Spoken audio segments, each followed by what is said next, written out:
My husband neglected our sons after the birth of our daughter because he's always been a girl's dad. Now our sons are neglecting him too, but he has made his bed, so he has to lie on it. My husband, Jerry, and I have been married for 20 years. We have 5 children together. My husband, Jerry, was an amazing partner and a fantastic father to our children for many years. However, about 6 years ago, something changed. It's important to note that Jerry had always longed to be a dad to a daughter. It was his lifelong dream to raise girls. When we got married, Jerry frequently expressed his desire to be a father to his daughters. When I finally became pregnant for the first time, we both hoped for a girl, but instead, we had a boy. While Jerry was initially disappointed, he still poured his heart into our first child. We went on to have 3 more boys after that, and every time Jerry saw his brothers and sisters with their daughters, I could tell that he was feeling disappointed. Despite his disappointment, Jerry never treated our boys poorly. Instead of dwelling on his disappointment, Jerry showed his love for our boys. Every weekend, he would take them fishing or hiking, doing things they enjoyed. Our children became huge fans of their dad. Even when they were young, they always made special Father's Day cards for him and began understanding the holiday concept. Despite his initial desires, Jerry became our son's devoted father. 5 years after our youngest child was born,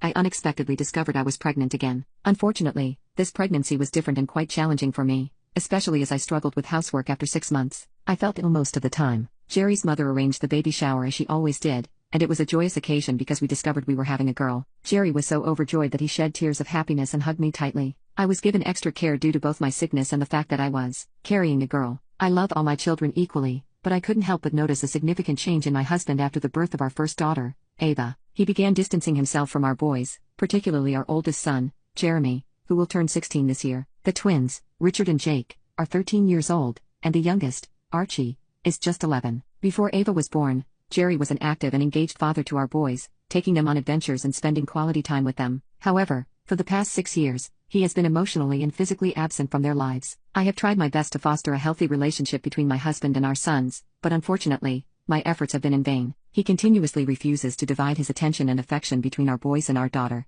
citing that daughters require extra care and delicacy. Despite my numerous attempts, I have failed to bring them closer. I even suggested organizing trips where he could spend quality time with the boys alone, but he rejected the idea. Instead, he chose to take our daughter on trips, visiting only the places she was interested in. We would frequently argue about this issue, and the discussions would always come to a close with one of 2 responses from him: "I've always longed to be a girl dad," or "Our daughter needs me more than the boys." Just a year ago, I reluctantly gave up on trying to mend their relationship. Nowadays, I take our boys on trips and fishing expeditions, even though my knowledge about fishing is limited because my father never took me fishing. Unfortunately, I can't take them on hikes due to my fear of heights. Despite my shortcomings, I'm doing my best to be fun and engaging. My daughter Ava started school just last year, and her father, Jerry, has been spoiling her since then. While Ava is generally well behaved, I occasionally try to enforce stricter boundaries as I feel that Jerry is overindulging her. One particular habit that can be endearing yet irritating is her fondness for scribbling on papers and walls with crayons and creating cute drawings in unexpected places. As sweet as it may be,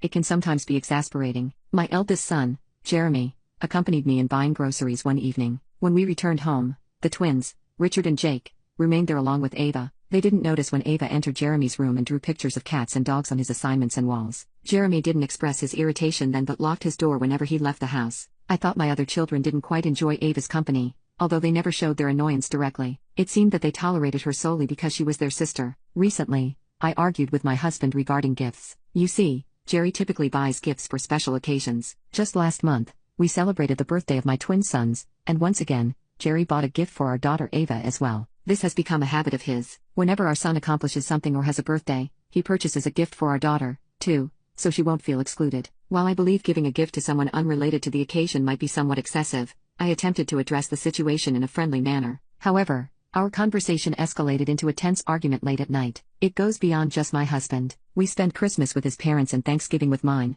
and I've observed that everyone treats my children differently. She receives multiple gifts from her aunts and uncles during those occasions, and I understand that uncles and aunts can have favorite nieces or nephews in some families. However, it becomes unfair to my other children. Last Christmas, the same pattern was repeated. I brought it up in our argument, and the disagreement escalated quickly. Despite loving all my children equally, the evident discrimination between them prevents me from bonding with my daughter without upsetting my sons. Last night, I finally reached my limit. My husband arrived home earlier than normal. I was home since I took the day off from work. Archie had a quiz competition, and I'm proud to say he secured first place and won some Legos as a prize. However, when my husband came home, he barely congratulated him before heading to Ava's room to say hello. I was preparing dinner in the kitchen when I overheard an argument between Archie and Jerry. Ava seemed to want to build Legos with Archie but refused because he wanted to do it all by himself. In response, His father lectured him to be a good brother and gave him other similar advice. This upset my middle children, leading one of them to confront him, saying, "That's rich coming from a dad who doesn't give two shts about his sons. Your future is not looking brighter than a black hole."